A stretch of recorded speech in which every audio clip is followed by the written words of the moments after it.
تو عزادار حسین ابن علی، فرش عزا پر آنے والا عزادار، ان 4 مراحل کا حامل ہوتا ہے۔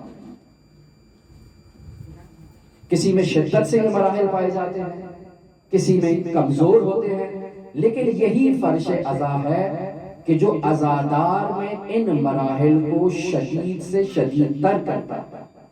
انسان فرش عزا پہ آئے، آہستہ آہستہ اس کے وجود میں بیداری آتی ہے، اور وہ حسین ابن علی کے ساتھ مقام اندیت پر فائز ہوتا ہے۔ عرفان عزا کا سب سے بلند مقام جو ایک عزادار کو نصیب ہوگا وہ مقام اندیت سید الشہداء۔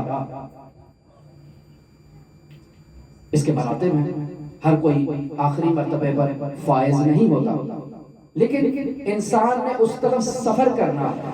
انسان کو بیدار تو ہو لینے دو، ہر قوم پکارے گی ہمارے ہیں حسین۔ یہ بیداری کا رتبہ ہے، جس قدر انسان میں بیداری آتی جائے گی وہ حسینی حسینی حسینی تر ہوتا جائے گا۔